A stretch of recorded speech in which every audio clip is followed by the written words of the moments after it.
Melihat perkembangan pertanian organik selama 2 dekade terakhir, kita ketahui bahwa sudah ada program Go Organik 2010, kemudian juga 1000 Desa Organik. Ini menjadi cerminan bahwa kondisi pertanian organik Indonesia masih sangat dinamis sekali perkembangannya. Pada 2018 kita sempat menjadi 3 besar luasan lahan organik di Indonesia. Kemudian secara fakta sampai dengan tahun 2025 versi terakhir kita berada di posisi 8 dengan luasan sekitar 71.000 hektar lahan organik. Nah, terjadi penurunan yang cukup signifikan sebenarnya itu juga terkait dengan bagaimana arah dan kebijakan pertanian organik nasional yang dikembangkan oleh pemerintah. Kita menyadari bahwa pertanian organik ini merupakan salah satu pendekatan strategis jika kita berbicara terkait dengan sistem pangan. Pertanian organik bisa dikembangkan secara berkelanjutan, kemudian menghasilkan pangan yang sehat, berkeadilan, dan juga adaptif terhadap perubahan iklim. Pertanian organis di sisi lain juga berkontribusi terhadap tujuan pembangunan global atau Sustainable Development Goals. Secara spesifik kita bisa melihat di SDGs nomor 2, kemudian juga SDGs nomor 5, kemudian juga yang tidak kalah penting adalah terkait dengan perubahan iklim di SDGs nomor 13. Petani sebagai aktor utama dalam rantai pasok dalam sistem pertanian organik seringkali menjadi pihak yang terabaikan, khususnya kita berbicara petani-petani kecil yang tadi sempat disinggung yang memiliki penguasaan lahan kurang dari 1 hektar. Demikian juga terkait dengan akses petani terkait dengan sertifikasi, akses pasar, pemahaman standar, dan juga lemahnya pendampingan kelembagaan yang dialami. Jadi perlu dipahami bahwa banyak dari kita itu yang sudah banyak melakukan praktek-praktek pendampingan kepada petani organik. Bagaimana mereka mendampingi, mengedukasi petani untuk bisa melaksanakan praktek-praktek budidaya organik.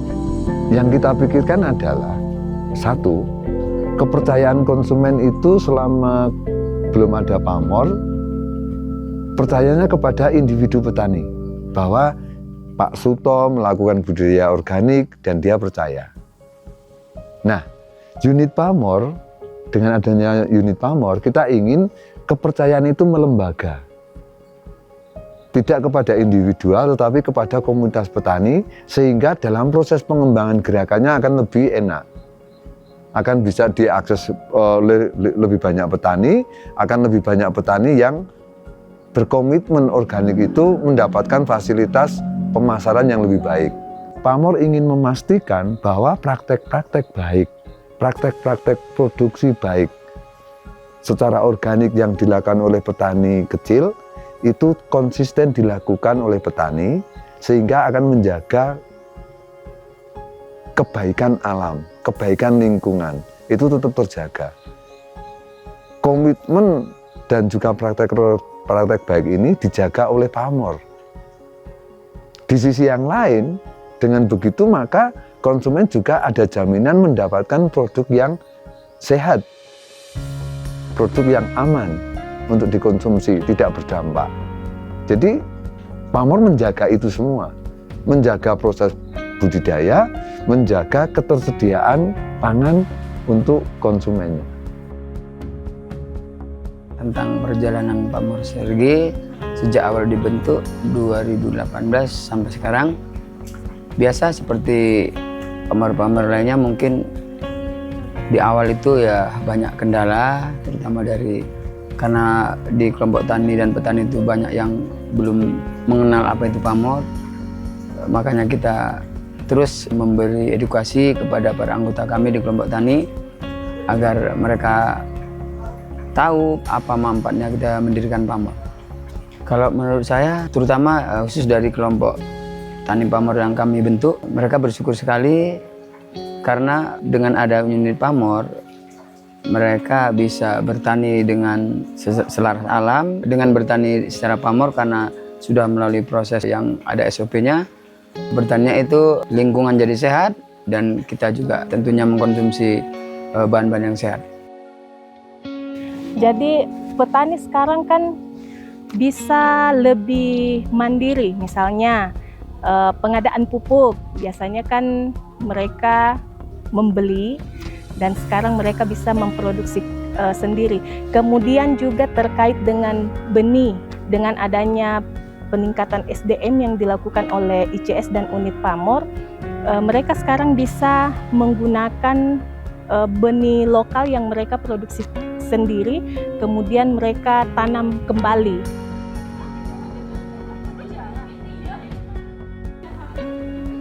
Penetapan indikatornya pada sesuatu yang dinamakan standar nasional. Sementara unit Pamor Pasuruan bekerjanya lebih khusus. Karena standar nasional tadi tentang organik itu kami breakdown ke dalam sesuatu yang kami namakan SOP. SOP ini yang dibangun oleh multi pihak tadi secara partisipatif, ini menjadi SOP yang sangat kaya.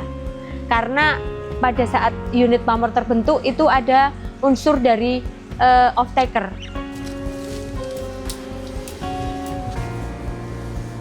Ya, angkat.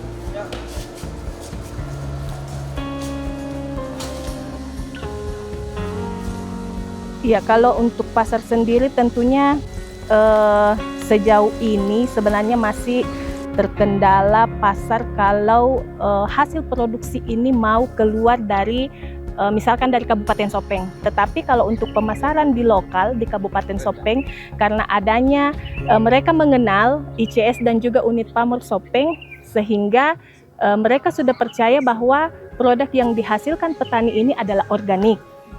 Karena unit Pamor tersendiri itu ada di Kabupaten Sopeng. Kalau tantangannya karena di sana untuknya khususnya di Sumatera Utara konsumsinya itu terlalu sedikit karena merasa mahal. Padahal beras yang kita produksi itu sehat, ya, tidak memakai kimia sintetis dan pestisida sintetis.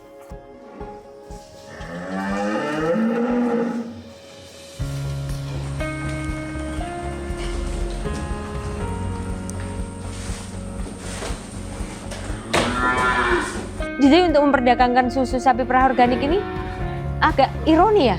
Karena di peternak kita mengajarkan tentang fairness, tentang keberadilan, tentang pasar yang adil. Ya. Tapi ketika sudah menjadi produk pabrikan, dijual di gerai-gerai, itu menjadi sesuatu yang nggak adil buat peternak.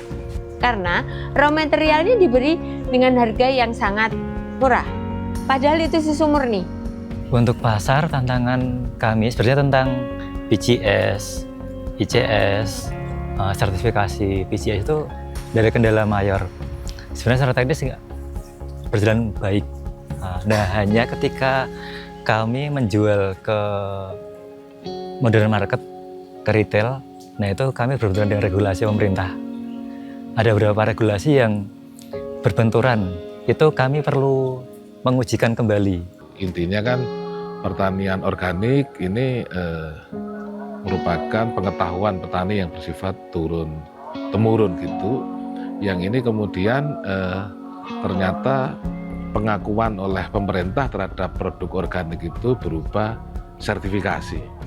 Sehingga pengetahuan praktek petani ini untuk kemudian diakui gitu, eksistensinya membutuhkan sebuah sertifikat yang itu ada pembiayaannya, sehingga menimbulkan dua hal ya. Satu, seperti tidak diakuinya pengetahuan dan praktek petani yang bersifat turun-temurun itu.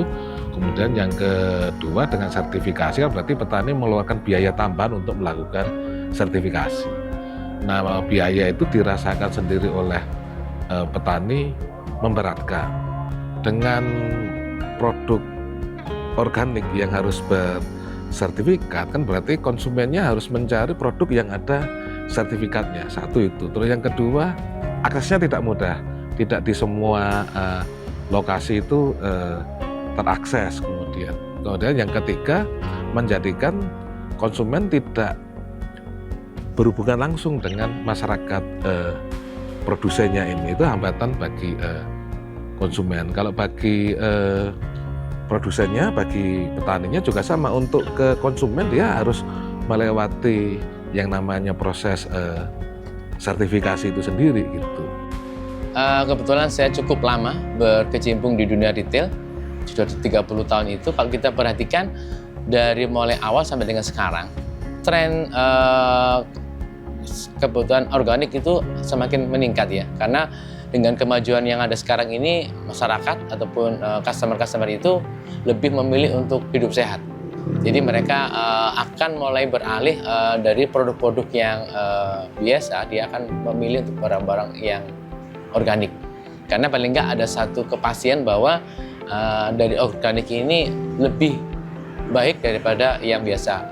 Ambil contoh untuk sayur ya. Masyarakat sekarang cukup takut dengan adanya pestisida dan lain sebagainya. Tapi dengan organik itu mereka sudah bisa ada satu jaminan bahwa produk itu akan lebih sehat. Jadi kebutuhan untuk peningkatan hidup sehatnya bagi masyarakat akan lebih terjamin dan bisa tertangani dengan baik dari produk organik ini. Sekali lagi harapannya untuk kita semua, untuk masyarakat kita, mereka ada satu jaminan bahwa produk itu lebih baik. Mengenai berbagai banyak institusi untuk bisa melakukan sertifikasi kan, seperti yang kita tahu ya, harapannya bagaimana bisa membantu para petani ini dengan sertifikasi yang dari sisi cost-nya mungkin lebih bisa mereka terima, lebih murah seperti itu. Maka dalam PGS CQ Pamor itu adalah partisipatoris produsen pendamping konsumen atau trader. Masing-masing memperluas diri. Konsumen juga memperluas diri, mengkampanyekan apa yang dia peroleh manfaat dari konsumsi pangan sehat. Kemudian ini butuh produksi yang lebih banyak. Konsumen mengkomunikasikan kepada petani yang lainnya. Ekosistemnya makin berkembang. Kira-kira gambarannya seperti itu. Karena konteksnya adalah partisipatif, itu buat kami, kebetulan kami ada 3 entitas. Ada petani, ada penjual, ada perwakilan konsumen. Jadi itu udah semacam benang merah yang semuanya saling terpenuhi kebutuhannya. Tadi dari beberapa entitas tadi ada 3, itu jadi lengkap alurnya. Ketika masing-masing entitas itu tadi perlu standar, perlu kepastian, perlu transparansi. Itu jadi semacam jembatan yang saling melengkapi, bukan saling menjatuhkan sebenarnya. Jadi konsep partisipatifnya itu yang sebenarnya memperkuat kenapa PGS ini kok lebih unggul menurut saya. Memang menyatakan mayoritas petani kita adalah petani kecil. Maka model penjaminan seperti apa yang harus dilakukan? Bagi kami yang paling tepat adalah PGS, CQ Pamor. Karena sangat tidak mungkin sebetulnya petani kecil mengakses lembaga sertifikasi pihak ketiga. Itu sangat tidak mungkin. Apalagi ketika membayangkan pasarnya adalah pasar yang jauh. Itu juga tidak mungkin, karena memang dalam konteks kepemilikan lahan yang sempit, tentu ada limitasi produksi, jumlah produksi. Menjadi sangat tidak efisien kalau berpikir tentang pasar yang jauh. Kami berpendapat bahwa PGS itu bukan pesaing bagi sistem sertifikasi pihak ketiga yang ada saat ini, melainkan sebagai jalur alternatif yang esensial untuk menjamin keadilan akses bagi para petani atau peternak kecil. PGS ini juga dapat berpotensi memperkuat kapasitas teknik dan kelembagaan petani sejalan dengan prinsip pertanian keluarga.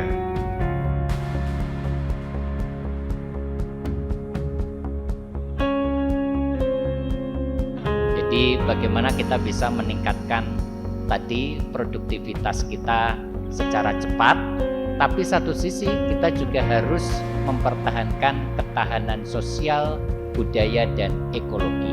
Jadi secara lingkungan harus baik. Ternyata mayoritas petani Indonesia adalah petani skala kecil. Dan bagaimana tantangan kita untuk mengembangkan pertanian organik? Nah, sistem PGS ini kan akhirnya mendorong petani untuk melakukan adaptasi terhadap perubahan iklim tadi sebagai subjek utama transformasi sistem pangan, tanpa dia justru harus dibebani bagaimana memperoleh sertifikat organik yang mahal dan teknokratik dan rumit. Sehingga dia yang dibutuhkan kan sesungguhnya bukan petani mendaftarkan produknya dapat sertifikat. Yang dibutuhkan kan satu pengakuan negara ya terhadap kapasitas petani ini. Kemudian dari pengakuan itulah kemudian seharusnya karena masyarakat sudah mengembangkan gitu ya sistem jaminan yang lebih partisipatif untuk pengakuan terhadap pertanian organik, inilah yang kemudian diakui gitu. Bagi saya sebenarnya sebagai sebuah movement gerakan nggak penting banget, tetapi secara sosiologis ini penting karena masyarakat kita masih memandang penting legal dan tidak legal. Apakah sesuatu itu legal atau tidak legal? Ini yang jadi tantangan sebetulnya. Tapi harus dibedakan, situasinya memang kita berhadapan dengan pemikiran pentingnya legalitas.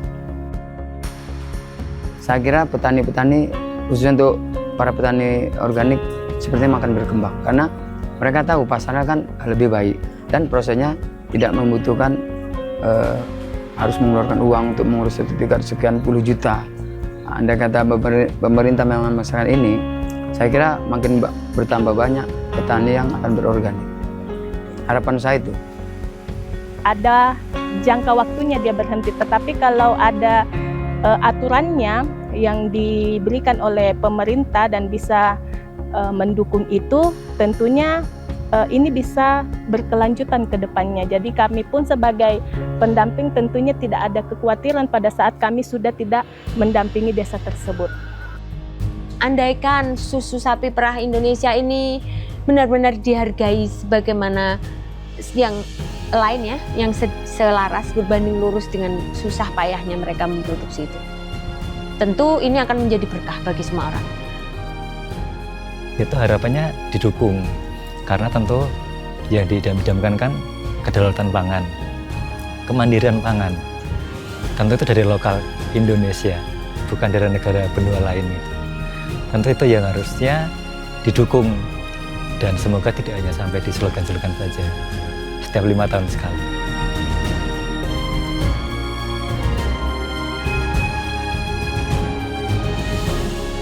Saatnya membangun kedaulatan pangan dengan pamor.